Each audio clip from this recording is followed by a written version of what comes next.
சவுலுடைய வாழ்க்கையில நீங்க வாசிப்பீர்களே, ஆனால் வேற ஒண்ணுமே இல்லை.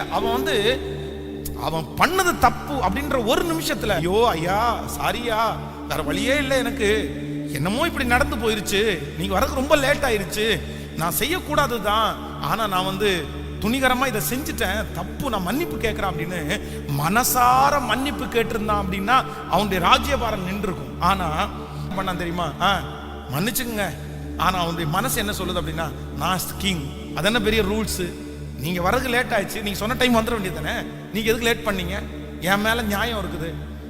உங்களை நியாயப்படுத்துகிற ஒரு இருதயம் உங்களுக்குள்ளே இருக்குமானால் ஆண்டவர் உங்க பக்கத்துல கூட வர முடியாது.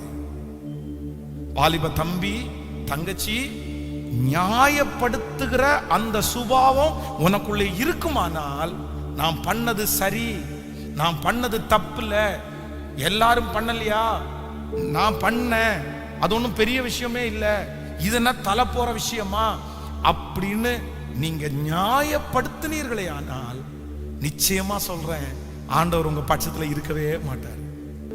எனக்கு ரொம்ப வருத்தமா இருக்குது, நான் ரொம்ப ஃபீல் பண்றேன், நான் இதை கொஞ்சம் சுதாகரிச்சிருக்கலாம், என்னை மன்னிச்சிருங்க ஆண்டவரே, என்னுடைய இயலாம, எனக்கு முடியல, நான் இப்படி ஒண்ணு பண்ணதுக்காக நான் இன்னைக்கு வருத்தப்படுறேன் ஆண்டவரே, என்னை எப்படியாவது தூக்கி எடுங்க, என்னை அலங்கரிச்சிருங்க, எனக்கு இது வேண்டாம் அப்படின்னு நீங்க யோசிச்சிருங்கன்னா, நான் நம்புறேன் உங்க பேர்ல கர்த்தர் கண்டிப்பாக இரக்கமாய் தான் இருப்பார், கிருபையாய் தான் இருப்பார். உங்களை கர்த்தர் யார் முன்னாடி விட்டு கொடுக்க மாட்டார். உங்களோட ஆண்டவர் பேசுவார், ஏதாவது ஒரு விதத்துல ஆண்டவர் உங்களை தூக்கி எடுப்பார். கர்த்தர் உங்களை வல்லமையா பயன்படுத்த போறாரு. இந்த சத்தத்தை கேட்கிற நிறைய பேர் நீங்க சமுதாயத்துல உயர்ந்த இடத்துல இருக்க போறீங்க. லட்சங்களுக்கு கர்த்தர் உங்களை ஆசீர்வாதமா வைக்க போறாரு.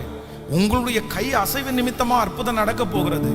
உங்களை கொண்டு கர்த்தர் நிறைய வாலிபர்களை கர்த்தர் எழுப்ப போறாரு. உங்க வம்சத்திற்கு ஆண்டவர் உங்களை சாட்சியா வைக்க போறாரு. நீங்கள் கர்த்தருடைய கரத்தினால் எடுத்து உபயோகப்படுகிற பாத்திரமாய் கர்த்தர் உங்களை மாத்த போறாரு. அதுக்கு எந்த விதமான சந்தேகமும் இல்லை.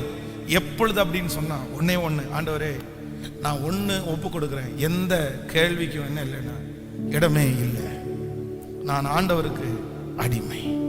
ஆமென் சொல்லுங்கள்.